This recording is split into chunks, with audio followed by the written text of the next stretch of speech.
Topic हम लोगों से लास्ट होली से पहले टॉपिक छूटा था, वो टॉपिक हम पहले बात कर लेंगे, ठीक है। वो टॉपिक ये था कि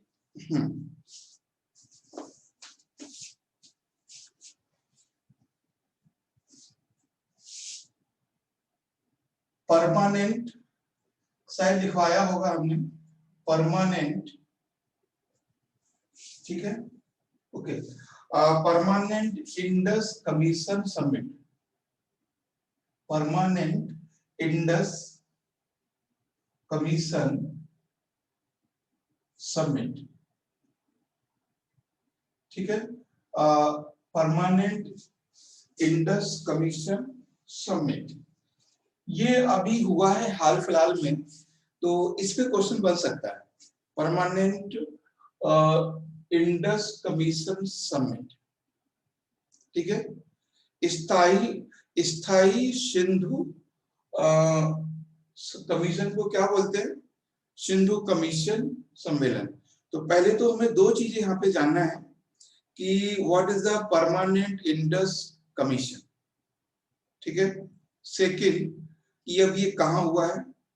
तो सबसे पहले जान लेते हैं कि permanent Indus commission is held in Delhi, okay. इसको दिल्ली में हुआ है मार्च के फर्स्ट वीक में, ठीक है। शायद मार्च में हुआ है, मार्च 2021, मार्च के फर्स्ट वीक में। तो कभी वनडे टाइप का क्वेश्चन बन सकता है कि इंडस परमानेंट इंडस कमीशन कहाँ हेल्ड किया गया, तो that is location Delhi. Next point कि what is the permanent Indus commission. देखिए, तो परमानेंट इंडस कमीशन ये वो कमीशन है जिसको एस्टेब्लिश या फाउंड किया गया था for the treaty of Indus, Indus treaty 1960। देखिए, इंडस ट्रीटी हुई थी, इंडस ट्रीटी, इंडस ट्रीटी किन कंट्री में हुई थी समझ लेना है, ज्यादातर लोगों को पता होगा, ठीक है। इंडिया और पाकिस्तान, ठीक। इंडस ट्रीटी किस किस के बीच? इंडिया और पाकिस्तान के। इस ट्रीटी को कराने के लिए जो कमीशन बनाया गया था, that was commission known as permanent Indus commission, okay. Next point, who is the member of this commission, है ना, हु इज द मेंबर। तो वर्ल्ड बैंक के, World Bank and Pakistan and Indian, ये तीन ग्रुप के मेंबर हैं जो इस कमीशन में हैं। इस कमीशन में इस कमीशन ने ही सजेस्ट किया था कि इंडस ट्रीटी कैसी होनी चाहिए। तो सबसे पहले तो हमें समझना है कि इंडस ट्रीटी किस किस से पीछे हुई है? India and Pakistan. तो और ये कब हुई है? 1960s में, 1960s में हुई। इसमें 5 जो ट्रीटी हुई है वो ट्रीटी किससे रिलेटेड है? Relate to Indus water use, या use of the Indus water.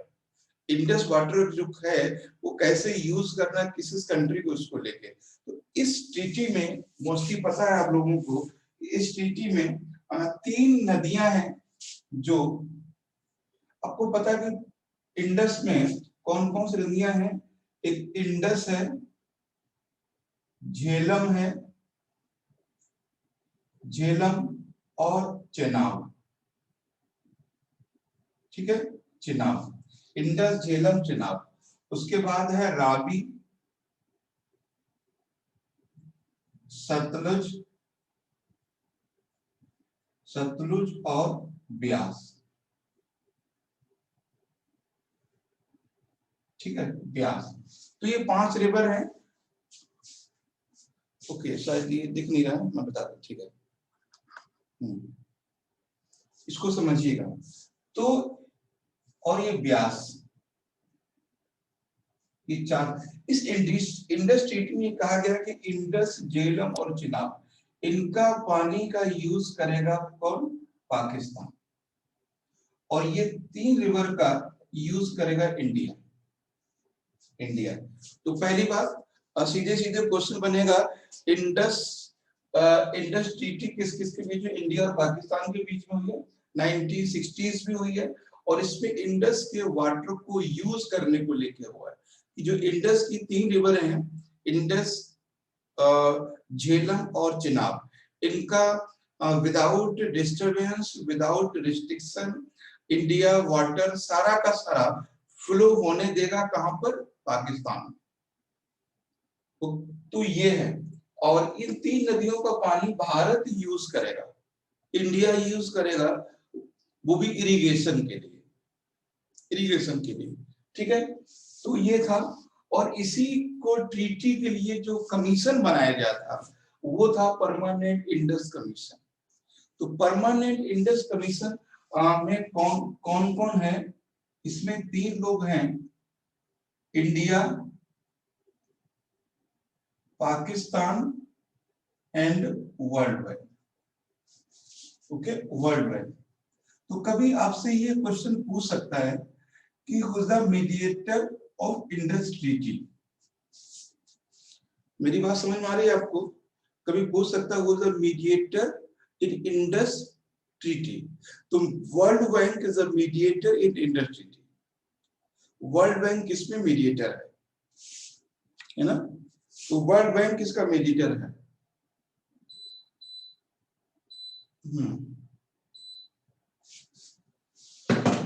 तो इस तरह से, तो आई थिंक समझ में आ गया होगा कि परमानेंट इंडस कमीशन क्या है। ये वो कमीशन है जो इंडस ट्रीटी को बनाने के लिए, या how to design Indus treaty, Indus treaty कैसी होनी चाहिए, उसके लिए कमीशन ये बनाया गया था। और इसमें जो मेन रोल था वो था वर्ल्ड बैंक का। और उसने, वर्ल्ड बैंक क्या है सर? वर्ल्ड बैंक, विश्व बैंक सुना है? Yes sir. हाँ, यूएनओ का एक ऑर्गेनाइजेशन है वर्ल्ड बैंक, विश्व बैंक। तो आई थिंक समझ में आ गया होगा कि आपको कि परमानेंट इंडस कमीशन क्या है और इंडस ट्रीटी क्या है। अभी आपसे क्वेश्चन बस यहीं से बन सकता है, वैसे बहुत कॉमन क्वेश्चन।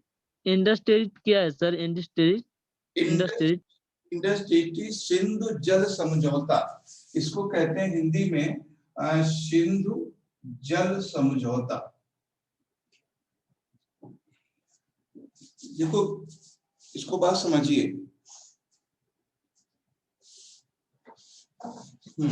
ये सिंधु जल समझौता है, बहुत सिंपल सा कॉन्सेप्ट है इसमें कि इंडिया में जो हिमालय है, हिमालय से नदियां सारी जाती हैं कहां पर, पाकिस्तान में, ठीक है। सिंध, झेलम, चिनाब, रावी, इंडिया, इंडिया से ये 6 नदियां जाती हैं, सिंध, झेलम, चिनाब, रावी, सतलज, ब्यास, और सारी की सारी नदियां पाकिस्तान में जाती है, पाकिस्तान से होके गुजरती हैं। तो इन नदियों के पानी, जो पानी है उसका बहाव कंटिन्यू रहे, इसके लिए एक समझौता हुआ था, ठीक है गुड्डू, समझ में आ रहा है? सिंधु जल समझौता क्या है? Yes sir. सिंधु नदी भारत से होकर गुजरती है, और सिंधु नदी के साथ में 5 नदियां और हैं जो भारत से, इनमें से जो 6 नदी हैं, जैसे मैंने आपको बोला था, पहला बोला है इसमें इंडस, फिर बोला झेलम, फिर बोला चिनाब, फिर बोला रावी, फिर बोला सतलज, फिर बोला ब्यास, ठीक है। तो ये 6 नदियां हैं ना, तो 6 नदियों में एक ये और एक ये 2 नदियां हैं जो आउट ऑफ इंडिया से फ्लो होती हैं, आउट ऑफ इंडिया 2 नदियां, ये भी लिख लीजिएगा, आउट ऑफ इंडिया। अभी शायद किसी में क्वेश्चन बना था ये, यदि सिंधु, झेलम, चिनाब, रावी नदियों में 2 नदियां हैं जो सतलुज और इंडस, जो इंडिया के टेरिटरी के बाहर से ओरिजिन होती है। कहां से होती है? Mansarovar lake, that is in Nepal. तो ये चीज ध्यान रखना है। तो सिंधु जल, उसी को सर बोलते हैं क्या sir, world bank? World bank, यानी उसी मतलब जैसे आउट जो मतलब पानी होता है उसी को बोलते हैं मतलब वर्ल्ड बैंक। वर्ल्ड बैंक उसको नहीं बोलते हैं। जम्मू कश्मीर का मैप देखा है? Jammu yes sir. कश्मीर, जम्मू कश्मीर, हिमाचल, पंजाब से होके 6 नदियां गुजरती हैं पाकिस्तान की ओर, ठीक है? उनमें से 2 नदियां भारत के बाहर से निकलती हैं, लेकिन 6, ये सारी की 6 नदियां भारत से होकर गुजरती हैं। तो भारत इन नदियों को पानी ना रोके पूरी तरह से, यानी वो पानी पाकिस्तान के लिए भी जरूरत है उसको, तो पाकिस्तान के लिए नदियों का पानी कंटिन्यू मिलता रहे, लगातार मिलता रहे, उसके लिए एक समझौता हुआ था। उस समझौते में विश्व बैंक, ध्यान सुन लो, विश्व बैंक ने मध्यस्थता की थी, मीडिएटर था विश्व बैंक।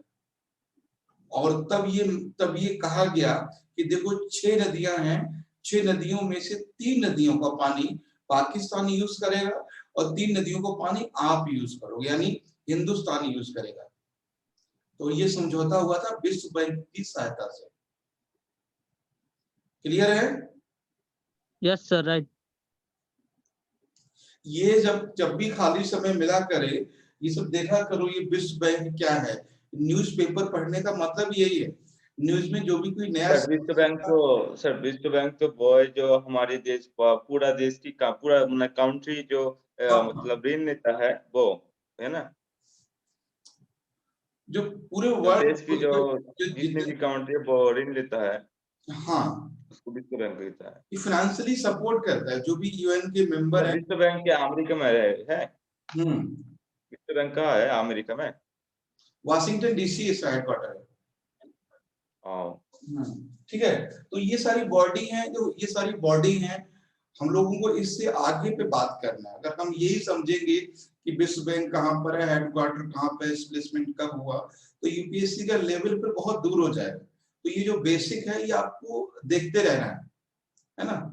अब क्वेश्चन ये था कि इंडस, कभी अभी कुछ दिन पहले जो पाकिस्तान, जो पुलवामा अटैक हुआ था, उसमें इंडिया ने बोला था कि हम इंडस ट्रीटी को तोड़ देंगे। तो पहले तो इंडस ट्रीटी, देखो यूपीएससी एस्पिरेंट से ये उम्मीद की जाती है कि बेसिक चीजें को जानता है ना, बेसिक चीजें जानता है, उसके एप्लीकेशन पर काम करना है। अब इंडस ट्रीटी को हम तोड़ सकते हैं या नहीं तोड़ सकते, है ना, तो इस पे सोचना है। और हम यही अटके रहेंगे कि सिंधु नदी कहाँ बहती है, तो एक यूपीएससी लेवल को कैसे पकड़ पाएंगे, तो ये चीजें हैं। सही बताया कि जो सिंधु नदी पाकिस्तान से होकर गुजरते हैं ना। हाँ, जो स्टेट पीएससी होते हैं, स्टेट पीएससी, सिंधु नदी के नाम पे हमारे देश की नाम हुई थी क्या कश्मीर, सिंधु नदी का जो नाम है, हाँ उसे लेकर हमारे देश की नाम हुई थी। हाँ हाँ हाँ, तो ये चीजें याद रखना है कि बस सिंपल सा समझना है कि जो इंडस बेसिन है, वो इंडस बेसिन को लेके क्या क्या हो सकता है, कि इंडस बेसिन कहां पर है, ये आपको देखना है, ठीक है, लोकेशन। और इंडस, ये लिख लीजिए जो मैं लिखवा रहा हूं, इंडस बेसिन रिवर, ठीक है, इंडस बेसिन रिवर। देखिए इंडस बेसिन रिवर, जब भी हम रिवर की बात करते हैं, मेरी बात ध्यान से सुनिएगा, जब भी हम किसी रिवर की बात करते हैं, तो हमें 3 बातें हमारे जहन में आनी चाहिए। First, location, where the is river. Second, origin of the river. And third, importance of the river, ठीक है, importance of the river। ये 3 बातें समझ में आनी चाहिए। तो इंडस बेसिन की जो रिवर है, उनके बारे पढ़ना है, कहां पर है, क्या है। कभी क्वेश्चन हो सकता है कि which the Indus river flow, या Ravi river flow in which state, तो ऑप्शन वो दे देगा, तो कम से कम लोकेशन पता रहेगा तो क्वेश्चन हो सकता है। ये यूपी पीसीएस पे लास्ट ईयर क्वेश्चन आया था, which river has not origin in India, इस तरह से। तो उसमें रावी, सतलज, ब्यास इस तरह से था। तो ये चीज थोड़ा समझना है। उसके बाद है कि Indus treaty importance. Indus treaty का इम्पोर्टेंस क्या है ना? व्हाई नीड इंडस ट्रीटी, है ना? इंडस ट्रीटी का नीड क्यों हुआ, इसको समझना। तो ये सारे पॉइंट्स हैं। तो इम्पोर्टेंस ऑफ इंडस ट्रीटी क्या है कि हमारे पाकिस्तान से रिलेशन अच्छे रहे, इसलिए हमने उनको पानी दे दिया, है ना? और उसका हम हमेशा रेस्पेक्ट करें, अच्छे रिलेशन की निशानी है। तो जब भी कुछ होता है तो हम लोग, बात आती है, जो कम पढ़े लिखे लोग हैं वो बोलते हैं कि भारत सूखा मर जाएगा। मतलब जब ये पुलवामा अटैक हुआ तो मीडिया वाले कुछ चैनल हैं, जो जादूगर चैनल हैं, वो बोल रहे थे अब पाकिस्तान तरसेगा बूंद बूंद को। तो ऐसा नहीं होता है। अभी कंफर्म नहीं कर पाए हो कि पुलवामा में अटैक किसने किया था, तो अब कैसे इंडस ट्रीटी को तोड़ दोगे, है ना? तो ये सारी चीजें हैं। तो इस सारे पॉइंट्स हो। अच्छा, कोई ऐसा पॉइंट्स है इस पे ना लिख पाओ आप लोग, बताओ। यस, सिकंदर, गुड्डू, स्वप्निल, नाजुका, बताओ। अफरोज। यस सर, लिख सकते हैं सर। तो ये है।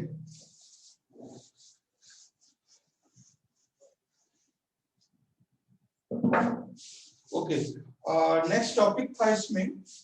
हाँ, एक चीज और मैं आपको बता दे रहा हूँ इसी में, कुछ देख लेना आप लोग, ठीक है?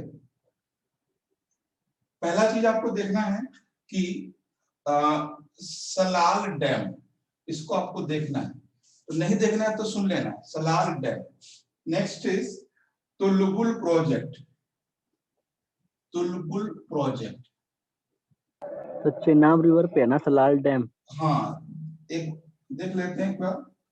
उसके बाद है सर ये तुलबुल है या तुलमुल? तुलबुल, TUL, तुलबुल बगलिहार प्रोजेक्ट, ठीक है? Baglihar project and Kishan Ganga project, Kishan Ganga project and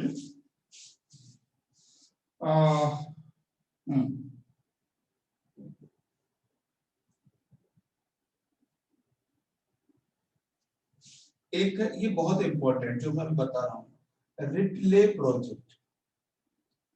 retail project, तो ये है, ये पार्ट। और कभी ये भी देखो क्या होता है, यहाँ से क्वेश्चन आपको क्या बन सकता है, मेंस में हो सकता है सीधे पूछ ले, what is the retail project, है ना? तो ये बहुत मल्टी डायमेंशनल क्वेश्चन हो सकते हैं इनसे। या तो सीधे इनके बारे में पूछ लेगा कि क्या है ना? फिर इधर पूछेगा, right the short note in 40 words, है ना? 40 वर्ड सीधे पूछ लेगा, या सीधे मिलाने को दे देगा, है ना? मतलब आप जितना आप सोच सकते हो उससे ज्यादा एग्जामिनर सोच सकता है। वो क्या करेगा, ये सारे के सारे क्या हैं पता है आपको? ये हाइड्रो पावर प्रोजेक्ट है। हाइड्रो पावर प्रोजेक्ट है, सब जम्मू कश्मीर और हिमाचल प्रदेश में इंडस रिवर पर हैं सारे। तो पहले ये तो सीधा में स्टेट का नाम दे देगा, या फिर वो क्या करेगा, 3 ये दे देगा, एक थर्मल प्लांट दे देगा, और पूछेगा इनमें से कौन सा थर्मल प्लांट है, एटॉमिक प्लांट, सीधे दे देगा वो आपको। Kishanganga, Baglihar, Salal and Narora, Narora project. तो नरौरा क्या है, एटॉमिक पावर प्लांट है। तो पूछने के लिए वो कुछ भी पूछ सकता है ना? सारे क्वेश्चन हो जाएंगे अगर इन सारे बातों को लेके सिर्फ इतनी बात समझ लोगे कि सबसे पहला देख लोगे ये है क्या, है ना? दूसरा पॉइंट देख लोगे इनका लोकेशन, है ना? और तीसरा पॉइंट देख लोगे इनका इंपॉर्टेंस। बस ये 3 चीजें आप समझ लोगे ना, 3 पॉइंट समझ लोगे कि सारे क्वेश्चन हो जाएंगे। ये क्या है, दूसरा लोकेशन कहां पर है, और इसका इंपॉर्टेंस क्या है ना? और फिर न्यूज में क्यों रहते हैं, बस इतनी सी बात है। तो इन पॉइंट्स पे काम कर लोगे तो क्वेश्चन कैसे भी बने, कोई भी प्रॉब्लम नहीं, कोई प्रॉब्लम नहीं। अब ये कभी नहीं पूछेगा कि what is the foundation date of the detailing project, या फिर एटले या फिर किशनगंगा, ये रेयर केस। एग्जामिनर क्वेश्चन वो पूछता है जो आपको पता होना चाहिए, क्वेश्चन ये नहीं पूछता जो आपको मतलब फालतू की चीजें, जैसे डेट नहीं पूछे कभी, किसने इसको एस्टेब्लिश किया ये भी नहीं पूछेगा कभी। ठीक है, तो ये सारे देख लेना एक बार, सब मिल जाएंगे आपको। और बहुत सारे के सारे न्यूज में किशनगंगा है, बगलिहार प्रोजेक्ट बहुत इंपॉर्टेंट है, क्या क्या देखना है, कहां पर है, किस नदी पर है, बस इतनी सी बात है। और भारत और पाकिस्तान को लेकर हमेशा इन प्रोजेक्ट को लेकर टेंशन रहती है। टेंशन ये रहती है, अच्छा बता सकते हैं कोई पाकिस्तान को क्यों प्रॉब्लम है इन डैम से, इन प्रोजेक्ट से? बताओ सिकंदर, क्या क्या प्रॉब्लम हो सकती है, क्यों उसको चिंता पड़ जाती है, क्यों झगड़ा करता है हमसे? देखिए क्या होता है, जैसे मान लीजिए ये रिवर का फ्लो है, ठीक है, ये रिवर का फ्लो है, और जब रिवर यहाँ से आती है तो अगर हमें यहाँ पे प्रोजेक्ट लगाना है, डैम लगाना है, तो पानी को फ्लो को हमें कंट्रोल करना पड़ता है। ध्यान दीजिएगा, पानी का जो फ्लो है उसको हमें कंट्रोल करना पड़ता है। तब यहाँ पे टरबाइन लगाते हैं, ठीक है, तब हम यहाँ पे क्या करते हैं, टरबाइन लगाते हैं। जब टरबाइन का यूज करते हैं हम लोग, तो टरबाइन लगाने के लिए हमें वाटर का जो फ्लो है उसको हमें रिस्ट्रिक्ट करना होता है, उसको हमें कुछ कंट्रोल करना होता है। तो इससे क्या होता है कि जो फ्लो यानी continuity of the water supply ये डिस्टर्ब होती है पाकिस्तान के लिए। तो वो बोलते हैं कि यार तुम लोग प्रोजेक्ट लगाते हो और इससे क्या होता है, पाकिस्तान को आने वाला जो पानी है वो कम हो जाता है, तो इसलिए हमेशा प्रॉब्लम होती है। आने वाले दिनों में ये प्रॉब्लम वेस्ट बंगाल को होने वाली है, ये प्रॉब्लम बिहार को होने वाली है, ये प्रॉब्लम उड़ीसा को होने वाली आने वाले दिनों में, क्योंकि जब पानी ज्यादा यूज होगा तो जो गंगा का पानी है, यमुना का पानी वो कम पड़ेगा। तो आने वाले दिनों में पानी जो वाटर सप्लाई है वो बंगाल में भी कम होगी और बिहार में भी कम होगी। तो जो 3 स्टेट हैं, 4 स्टेट, उत्तराखंड, यूपी, बिहार और वेस्ट बंगाल, तीनों स्टेट आपस में लड़ेंगे किसी दिन आने वाले समय में। ठीक है, तो ये चीजें हैं। क्यों लड़ेंगे? पानी नहीं मिलेगा तो क्या करेगा? पानी रोक लेंगे यूपी वाले, कुछ उत्तराखंड वाले रोकेंगे, है ना, कुछ यूपी वाले रोकेंगे, कुछ ईस्टर्न यूपी वाले रोकेंगे, कुछ वेस्टर्न बिहार वाले रोकेंगे, कुछ बिहार वाले रोकेंगे। तो पानी पहुंचेगा बंगाल में तब तो, जो गंगा का ही तो पानी है। बिहार के लिए नेपाल है सर। अच्छा, तो अल्टरनेट तो है ही सबके पास। तो ये था। ठीक, उसके बाद देखते हैं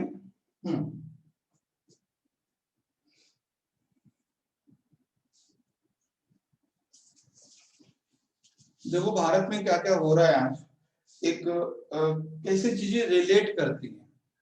कुछ दिन पहले पूरा प्लान से होता है सारा कुछ दिन पहले भारत में इंदिरा गांधी पीस प्राइज का अनाउंसमेंट हुआ, ध्यान दिया होगा आपने।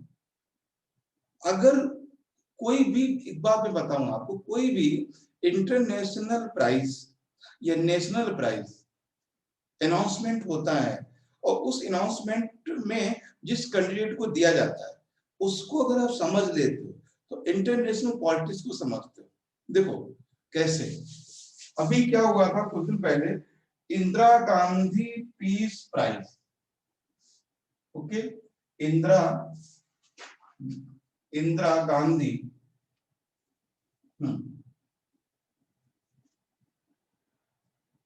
इंदिरा गांधी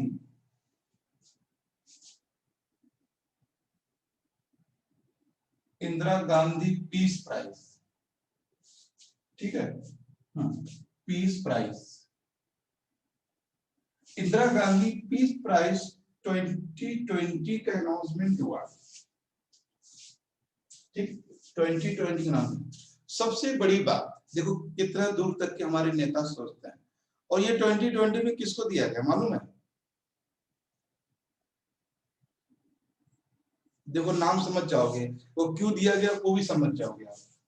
ये दिया गया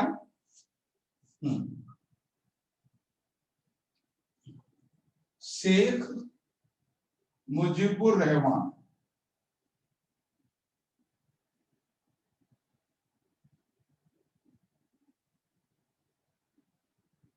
ठीक है, शेख मुजीबुर रहमान। आप समझ सकते हैं कि ये क्यों दिया गया है इनको, शेख मुजीबुर रहमान। इनका जो टाइटल है, अच्छा इनको क्या कहा जाता है? दो नाम है इनके, शेख मुजीबुर रहमान के। ये हैं कौन? बंगबंधु कहते हैं हैं? सर, बंगबंधु कहते हैं उसको, यस, बांग्लादेश की है। Yes yes, good good. इनको बंग बंधु कहते हैं। और भी एक नाम है इनका,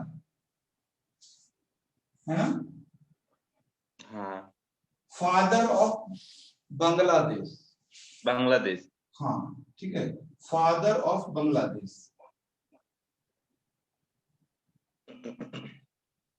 मतलब मोदी जी जो गए हैं 26 तारीख को, रायता फैला के आए हैं वहां पे, तो पहले से प्लान था कि वहां जाना है, वहां के राष्ट्रपिता को पीस प्राइज देना है पहले से। अब ये एक दिन में अचानक से नहीं हुआ कि चलो बांग्लादेश चलते हैं, बहुत प्लान होता है। तो ये उनको प्राइज दिया गया, ठीक है। तो उनको फादर ऑफ बांग्लादेश कहते हैं और बंग बंधु कहते हैं, बंग बंधु। जैसे बन हमारे यहाँ बंधु क्या है सर? अब है क्या, ये नाम दिया, जैसे हम लोग गांधी जी को महात्मा गांधी कहते थे, है ना, जैसे सुभाष चंद्र बोस को नेताजी कहते थे, और टैगोर साहब को गुरुदेव कहते थे। सर सर, उसको बंगबंधु इसलिए कहते हैं कि शेख मुजीबुर रहमान जी ने बांग्लादेश के लिए, मतलब स्वाधीनता के लिए बहुत कुछ किया, और उन्होंने उनके लिए ही बांग्लादेश मतलब फ्रीडम पाया, फ्रीडम मिला, बांग्लादेश को स्वाधीनता हाँ मिला। ये इसीलिए जब हाँ इसीलिए बंधु मतलब फ्रेंड्स कहते हैं, फ्रेंड्स, हाँ वही इसीलिए भाई, उसको बंगबंधु कहते हैं। मतलब हाँ, भाई बंधु मतलब भाई, तो मित्र। ना बंधु मतलब फ्रेंड्स सर, फ्रेंड्स माने बंधु। हम हाँ बंगाल में जिसको बंधु कहते हैं, फ्रेंड्स। तो तो ये है, और ये कौन है ये बता देते हैं। जब 1971 में बांग्लादेश लिबरेशन वॉर हुआ है, यानी बांग्लादेश का निर्माण हुआ है, उस समय सबसे बड़े लीडर थे ये शेख मुजीबुर रहमान, ठीक है। पहले ये राष्ट्रपति बनाए गए, फिर ये प्रधानमंत्री बने, और ये 1971 से जब तक इनकी हत्या नहीं कर दी थी तब तक ये पीएम बने रहे वहां के। 1971 में इन्होंने लिबरेशन बांग्लादेश को लीड किया, और उन्होंने एक पार्टी बनाई, आवामी लीग, और 1975 में इनको गोली मार दी गई, इनकी हत्या कर दी गई। और इन्हीं की बेटी है शेख हसीना, जो शेख मुजीबुर रहमान की बेटी है, शेख हसीना, जो इस समय बांग्लादेश में बांग्लादेश को लीड कर रही है। तो ठीक, तो ये है। तो इंदिरा, अब देखो चीजें कहां से चलती हैं, इंटरनेशनल पॉलिसी कैसे काम करती है। मतलब हम लोग ऐसी जगह बैठे हुए हैं कि बहुत खतरनाक इस समय जो इंटरनेशनल पॉलिसी चल रही है, जो हमारा इंटरनेशनल रिलेशनशिप है, वो बहुत ही खतरे में है। खतरे में भी है और बहुत पॉजिटिव भी हो सकता है कभी, ठीक है, पॉजिटिव भी हो सकता है। हम सबको अपना भी सकते हैं, हमसे सब दूर भी हो सकते हैं, ये भी रीजन है। अब खैर इसकी हम बात कर लेते हैं, फिर हम उस पर आते हैं। इंदिरा गांधी पीस प्राइज, तो इंदिरा गांधी पीस प्राइज 2020 दिया गया किसको? शेख मुजीबुर रहमान को। अब इंदिरा गांधी पीस प्राइज के बारे में बात करते हैं। Indira Gandhi peace prize announcement हुआ 1986 में, ठीक है, 1986 में। ये उस पर्सन को दिया जाता है जो पर्सन अपने कंट्री को पीसफुली लीड करता है, पीसफुली एंड वेलफेयर के साथ, ठीक। तो ये जो 1981 में 1986 में इसका प्राइस किया गया, और ये हमेशा जो रूलर होते हैं, रूल करने वाले लोग, यानी जो लीडर हैं, उनको प्रोवाइड किया जाता है, लीडर को हमेशा। और ऐसे लीडर जिसने किसी कंट्री को लीड किया हो और ह्यूमन राइट्स के लिए लड़ाई लड़ी हो या ह्यूमन राइट्स के लिए काम किया हो, तो उसको ये दिया जाता है, इंदिरा गांधी पीस प्राइज। देखो इंदिरा गांधी का मतलब आप समझते हो, है ना। इंदिरा गांधी के बारे में एक पहली बात तो ये है कि वो भारत की प्राइम मिनिस्टर हैं, भारत की पहली प्राइम मिनिस्टर हैं। Indira Gandhi is a symbol of women empowerment. पहली बात, Indira Gandhi is a symbol of women empowerment. Second चीज कि इंदिरा गांधी वो लेडी हैं जिनकी वजह से बांग्लादेश आजाद हुआ, यानी उन्होंने पाकिस्तान के 2 टुकड़े कर दिए, यानी जो नेबरिंग पॉलिसी है उनके लिए बहुत जाना जाता है। सर और अगर इंदिरा गांधी मतलब सहायता नहीं करती बांग्लादेश को तो बांग्लादेश आज आगे मतलब स्वाधीनता नहीं मिलती उसको। नहीं मिलती, बिल्कुल नहीं मिलती। इंदिरा इंडिया, गांधी ने सेना देकर सहायता किया बहुत। हाँ, तो इंदिरा गांधी पीस प्राइज का अब पूछिए इंदिरा गांधी के साथ पीस कैसे जुड़ गया, बहुत सारे क्वेश्चन आएंगे आपके साथ। तो इंदिरा गांधी को लोग हमेशा एग्रेसिव या पावरफुल लेडी या एंग्री लेडी के रूप में देखते हैं, चाहे वो ब्लू स्टार ऑपरेशन हो, चाहे वो जो परिवार कल्याण योजना जो भी था, ठीक है, फैमिली प्लानिंग को लेकर प्लानिंग हो उनकी हो, चाहे वो लैंड रिफॉर्म का हो, चाहे वो बांग्लादेश को लेके हो। तो इंदिरा गांधी कई चीजों के लिए जानी जाती है। पहली बात, she is lady, first PM of India, PM lady of India, first point जो उनके फेवर में चीजें जाती हैं। दूसरी चीज कि उन्होंने जो इंडिया को तोड़ने की जो पॉलिसी चल रही थी, खालिस्तान, है ना, ब्लू स्टार को उन्होंने बहुत वर्चुअली दबा दिया, ब्लू स्टार बहुत ही ज्यादा। तो ब्लू स्टार चलाया ऑपरेशन। ब्लू स्टार जानते हैं क्या? सर एक क्वेश्चन है, खालिस्तान क्या है? मतलब ये बनेगा क्या? मतलब कुछ दिन से सुन रहा हूँ खालिस्तान खालिस्तान, क्या इसके बारे में बताइएगा थोड़ी। नहीं, देखो उसमें देखो क्या है कि ये 1980s में, ठीक है, ये 1980s के बाद एक मूवमेंट शुरू हुआ था इंडिया में कुछ पंजाबीज को लेकर, खासकर, और पंजाबी वो थे जो पंजाब के थे। उन्होंने बोला था, क्योंकि ये जो स्पेस क्रिएट किसने किया था? ब्रिटिशर्स ने। ब्रिटिशर्स ने बोला था कि कोई भी प्रोविंस या कोई भी लोकल स्टेट, चाहे वो पाकिस्तान में शामिल हो सकता है, चाहे वो भारत में शामिल हो सकता है, या वो अपना सॉवरेन स्टेट रख सकता है। तो ब्लू स्टार में क्या था, तो कुछ पंजाबी, कुछ सिख समुदाय के लोगों की कहते थे, जब ईस्ट पाकिस्तान बन सकता है, जब बांग्लादेश बन सकता है, जब पाकिस्तान बन सकता है, तो हम सिख लोगों के लिए हम सिख लोगों के लिए नया कंट्री क्यों नहीं बन सकता है? तो कुछ सिख लोग, है ना, कुछ पंजाबी अपना कंट्री बनाना चाहते थे 80s के टाइम में, और उसको लेके मूवमेंट कर रहे थे, और उस कंट्री का नाम वो रखना चाह रहे थे खालिस्तान बनाना चाह रहे थे पंजाब को। तो खालिस्तान एक कॉन्सेप्ट था जो पंजाबियों की तरफ से या पंजाबी स्टेट की तरफ से दिया गया था। पहली बात कि Khalistan demand is not related to Punjabis of India.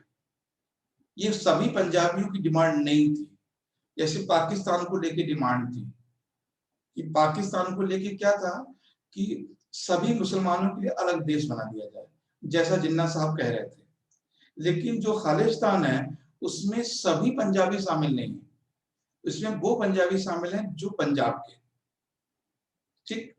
तो पंजाबियों जो खालिस्तान की डिमांड को क्रश करने के लिए, खालिस्तान की डिमांड को डिनाई करने के लिए, खालिस्तान डिमांड को कंट्रोल करने के लिए Mrs Gandhi start a movement, start A initiative.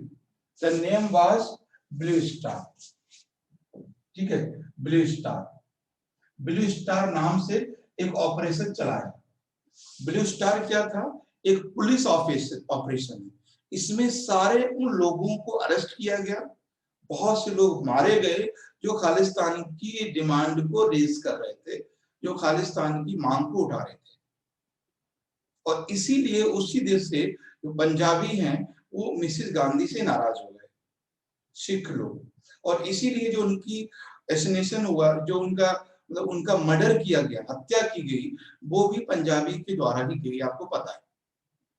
आज भी उसी कॉन्सेप्ट के लेके कुछ लोग चल रहे हैं, ऐसा मानना है। कुछ लोग हैं जो आज भी उस कॉन्सेप्ट पे काम कर रहे हैं कि जो ब्लू स्टार से पहले की स्टोरी थी उसी पे लेके काम कर चल रहा है, लेकिन ऐसा होगा नहीं। तो मिसेस गांधी एक फीमेल हैं, ब्लू स्टार को लेके फेमस हैं। उन्होंने जो सेपरेशन का एक वो था मूवमेंट, उसको क्रश कर दिया, दबा दिया। उसके बाद फैमिली प्लानिंग को मतलब सर क्या मारे गए या वो मारे गए जो इन्वॉल्व थे इसमें टेररिज्म में, ब्लू स्टार में? सर ब्लू स्टार भारतीय पुलिस द्वारा चलाया गया। सर उसमें इनोसेंट मारे गए या जो टेररिज्म से रिलेटेड वो लोग थे वो मारे? अब देखो, इनोसेंट जब भी फायरिंग होती है, जब भी एडमिनिस्ट्रेटिव एक्टिविटी होती है, तो कई लोग तो उसमें ऐसे होते हैं जो इन्वॉल्व नहीं होते। जैसे मान लीजिए अभी हमें नक्सलिज्म पे कंट्रोल करना है, तो अगर हमें नक्सलिज्म पे कंट्रोल करना है और किसी एरिया को फायरिंग करनी है या कुछ भी पुलिस एक्टिविटी करनी है, तो सारे लोग कन्विक्टेड होंगे या सारे लोग उसमें इन्वॉल्व होंगे, ऐसा कोई जरूरी नहीं है ना। तो ऐसा कोई जरूरी नहीं है। अगर हम कोई क्राइम करते हैं, ठीक है, अगर हम मान लीजिए कोई क्राइम करते हैं, हम इन्वॉल्व हैं, तो अगर हम पे एक्शन लिया जाएगा तो हमारे फैमिली, हमारे रिलेटिव पर भी एक्शन होगा। तो जैसे हमारे मान लीजिए चाचा हैं, मौसा जी हैं, रिलेटिव जो भी आसपास के लोग हैं जिससे उनको कोई लेना देना नहीं है ना, ये हमारे गांव के लोग हैं, पड़ोसी हैं, कोई लेना देना नहीं, तो जब हम पे एक्शन होगा तो वो भी लोग जाएंगे साथ में। तो इसमें कोई ऐसा नहीं है। तो देखो क्या है कि खैर वो जैसा भी हुआ, एक बात आप ध्यान रखिएगा, किसी भी तरह से आप सेपरेशन के सपोर्ट में कभी नहीं होंगे। मिसेस गांधी ने सही किया, गलत किया, वो अलग बात है। और ये चीज राहुल गांधी ने भी खुद बोली है कि वो चीज सही नहीं थी जो उस समय करनी पड़ी। तो पहली बात है, अपने लोगों पे फायरिंग करना, अपने लोगों को मारना, ये भी सही नहीं है। इसको भी आप एक्सेप्ट नहीं करोगे। आप ये भी एक्सेप्ट नहीं करोगे कोई ये बोले कि हमें नया देश बनाना है, आप ये भी एक्सेप्ट नहीं करोगे। दोनों चीज एक्सेप्ट नहीं कर सकते, है ना। वो जो उन्होंने किया, तो डिमांड वो रेज कर रहे थे कि हमें खालिस्तान चाहिए, 100% रॉन्ग। और जिस तरह से खालिस्तान मूवमेंट को कंट्रोल किया गया वो भी सही नहीं था, क्योंकि कई लोगों की मौतें हुई थी। और जब आप कभी देखना वीडियो वगैरह, तो बहुत मुश्किल है, सारे हटा दिए गए हैं। तो मतलब गोल्डन टेम्पल से लोगों को निकाल के मारा गया था। गोल्डन टेम्पल लोग छिप गए थे, जबकि हमारे यहाँ ऐसा है कि अगर कोई भी रिलीजियस मोन्यूमेंट में कोई जाके इंटर कर जाता है तो उसमें पुलिस एक्टिविटी या पुलिस एक्शन नहीं होता है। और जो तालाब है गोल्डन टेम्पल के सामने, लोग उसमें कूद गए, तो वहां भी लोगों पुलिस ने फायरिंग की है। तो ये चीजें तो होती हैं, ठीक है। तो ये था। और तो इन शेख मुजीबुर रहमान को ये प्राइज दिया गया, और ये प्राइज 1986 में स्टार्ट किया गया। और किसके रेस्पेक्ट में? मिसेस गांधी के रेस्पेक्ट में। क्लियर। और मिसेस गांधी के लिए ये क्यों प्राइज एस्टेब्लिश किया गया? क्योंकि उस समय सरकार भी कांग्रेस की थी, और एक बहुत सारे एग्जाम्पल उन्होंने इसके दिए।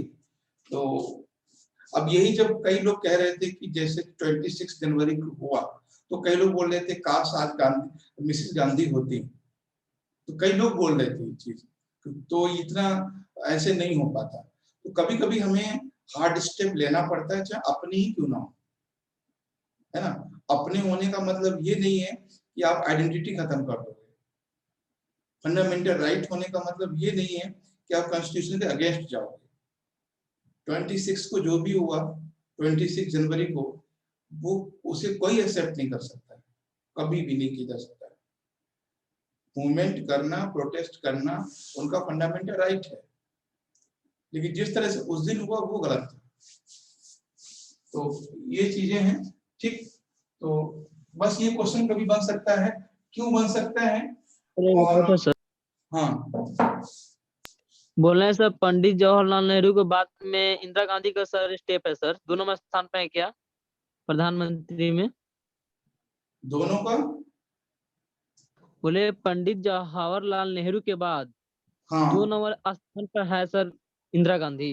हाँ हाँ हाँ, नहीं उसके बाद नहीं है, उसके बाद लाल बहादुर शास्त्री बने थे, उसके बाद नहीं है।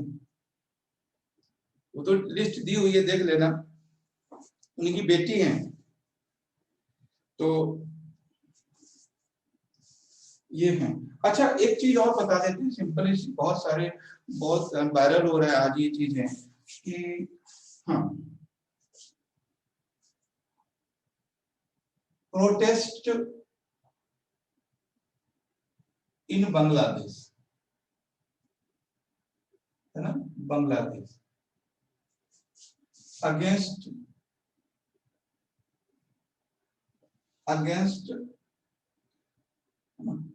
India's PM. तो बांग्लादेश में जो प्रोटेस्ट हो रहा है वो क्यों हो रहा है?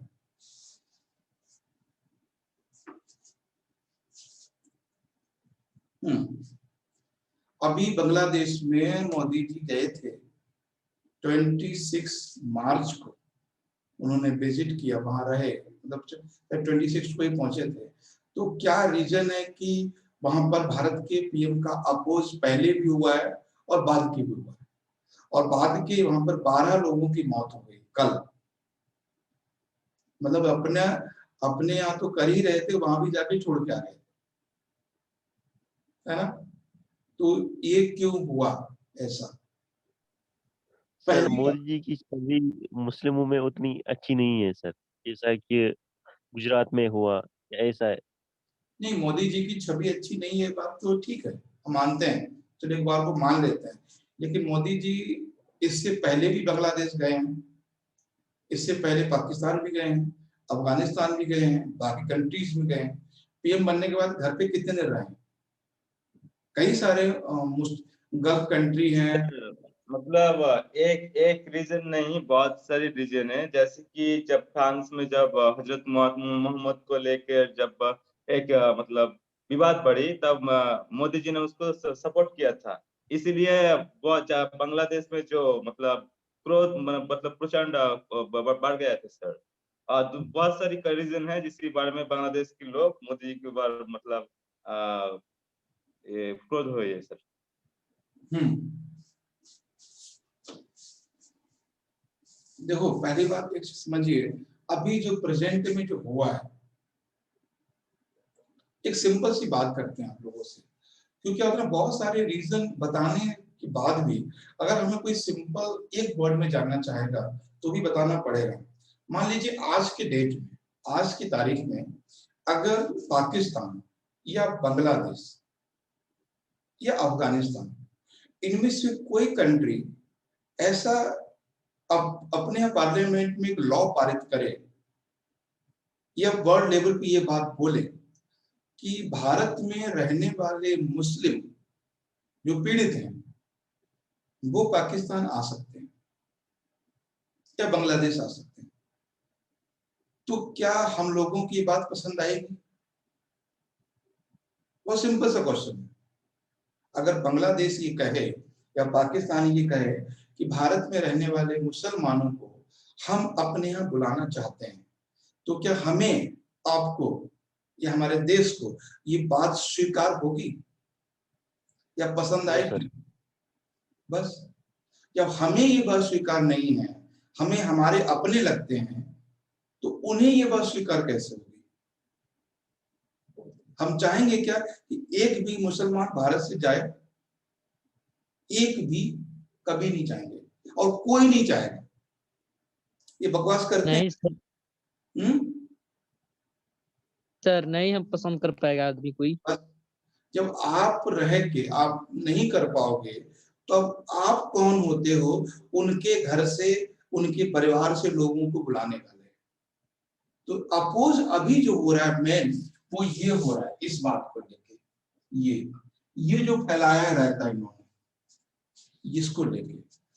पाकिस्तान, अफगानिस्तान और बांग्लादेश के जो कहते हैं कि हिंदू माइनॉरिटी, जबकि बांग्लादेश ये कहता है कि हमारे कॉन्स्टिट्यूशन में माइनॉरिटी नाम का कोई वर्ड ही नहीं है।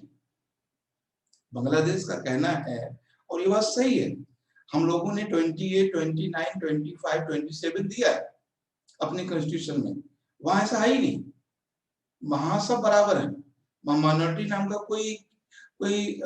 कोई भी क्लॉज नहीं है। तो उन्होंने कहा है कि जब हम आपके देश से आपके मुसलमानों को नहीं बुलाते हैं तो आप कौन होते हो हमारे देश से हिंदुओं को बुलाने वाले। जिस तरह से आपके देश में आपके मुसलमान खुशी से रह रहे हैं, उसी तरह से हमारे यहाँ भी हिंदू खुशी से रह रहे हैं। अब है क्या, अब जो ये पॉलिटिक्स यहाँ पे, उनका कहना है बांग्लादेश के लोगों का, जो पॉलिटिक्स आप हिंदू मुसलमानों की इंडिया में चला रहे थे वही आपने यहाँ छोड़ दिया के। अब एक ग्रुप क्या हो गया, एक ग्रुप इस सपोर्ट में हो गया है ना। अब जो भी, जैसे मान लीजिए बांग्लादेश में जो भी इस कॉन्सेप्ट को एक्सेप्ट कर लेगा तो वो हिंदुओं के फेवर में हो जाएगा। आप बताइए 2019 में ये एक्ट पारित हुआ, एक भी एप्लीकेशन आया किसी भी कंट्री से, 3 कंट्री है ना, और 3 कंट्री में इन्होंने कौन कौन कम्युनिटी दी है, बौद्ध, क्रिश्चियन, जैन, हिंदू, 4 कम्युनिटी दी है।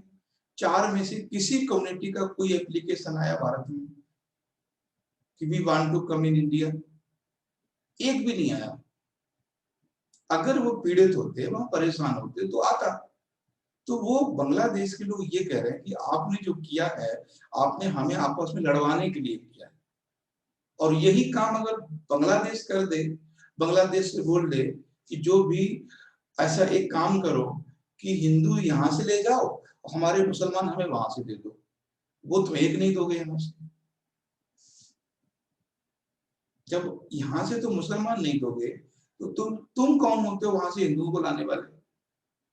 इससे क्या हुआ, उन लोगों में फ्रैक्शन पड़ गया आपस में, वहां पे पॉलिटिक्स शुरू हो गई इस चीज को लेके। जैसे हम मंदिर मस्जिद को लेकर पॉलिटिक्स शुरू होती है, वैसे वहां पे शुरू कर दी।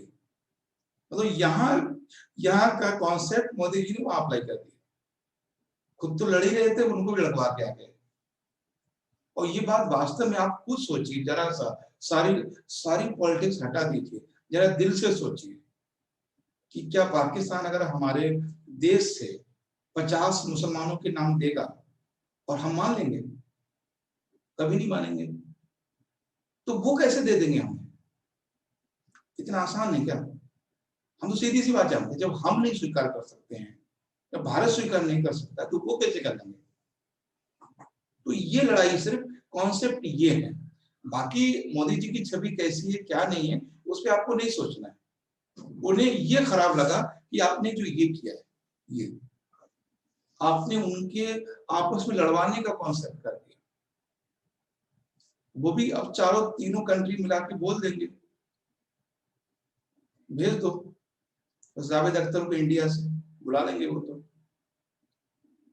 बताओ, बांग्लादेश बोल देगा भेज दो।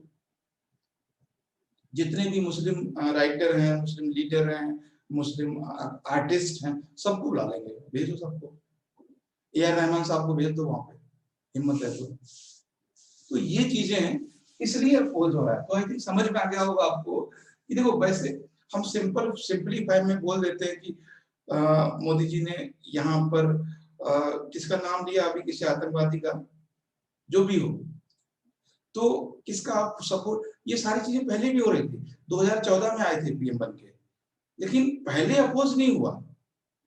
अब क्यों हो रहा है? इसके बाद हो रहा है ये, ठीक है, ये चीज है। तो क्यों, इससे क्या है, किसी के नेशन के गवर्नमेंट का क्वेश्चन मार्क कर रहे हो। भारत के बारे में कोई बोल दे कि पाकिस्तान कि भारत के मुसलमान बहुत पीड़ित हैं, इसका मतलब क्या है? सीधे सीधे वहां की गवर्नमेंट को क्वेश्चन मार्क कर रहे हो, सीधे सीधे चैलेंज कर रहे हो उसको, तो खराब तो लगेगा। तो इसलिए ये प्रोटेस्ट हो रहा है, ठीक है। तो कभी आपको लिखना पड़ जाए कि प्रोटेस्ट इन बांग्लादेश, तो बांग्लादेश में प्रोटेस्ट क्यों हुआ? क्योंकि 26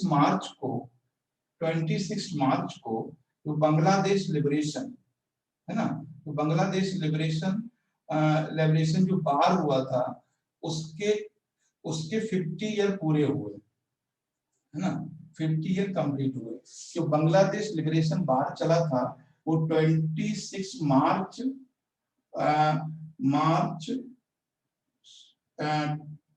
1971 से लेकर 16 दिसंबर 1971, तो ये था टाइम।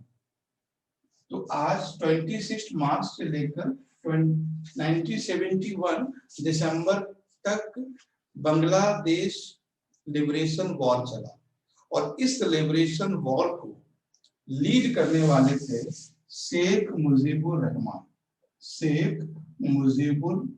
रहमान, यानी बंग बंधु,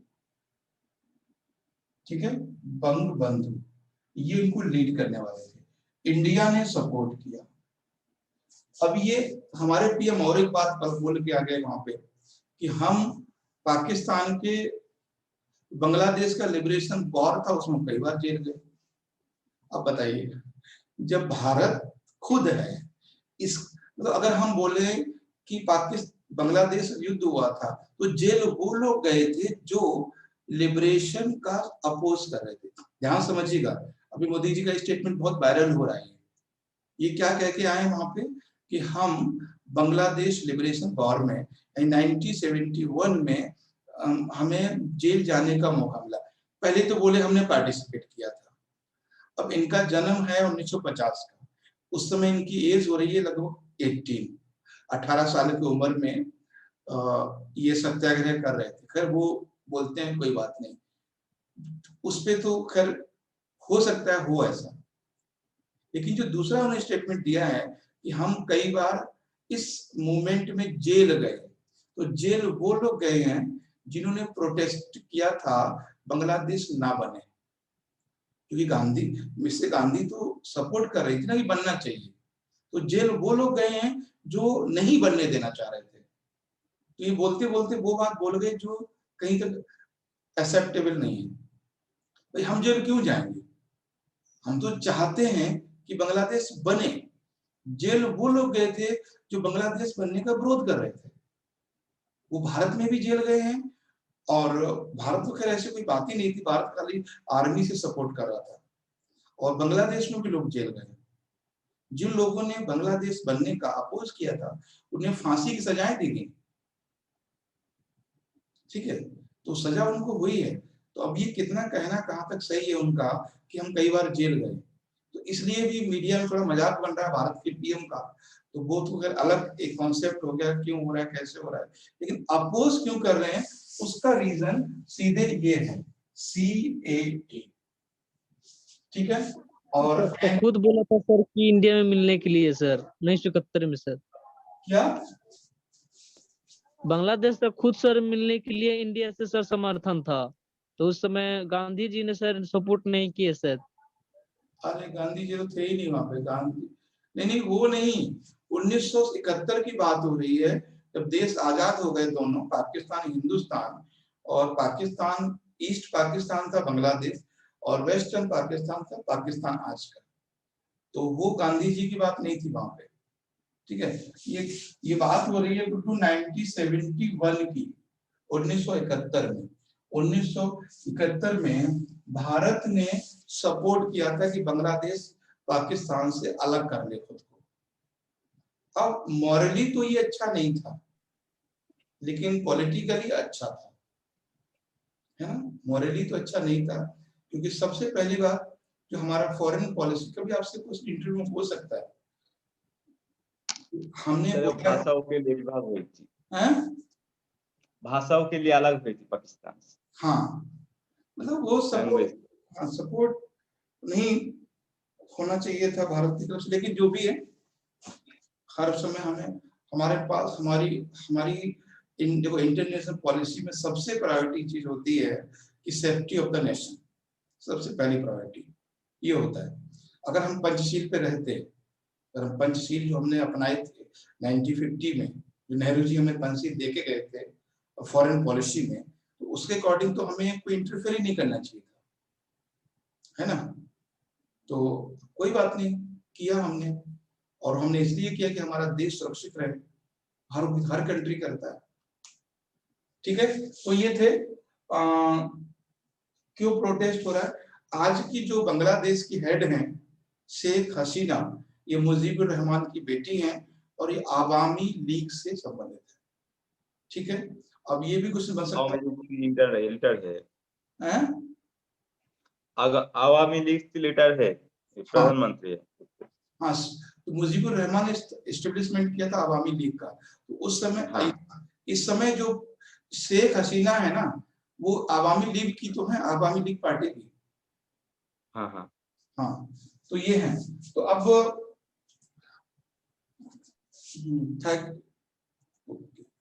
ठीक है, अब यहाँ पे कोई भी डाउट हो तो बता दीजिए मुझे किसी भी पॉइंट पर।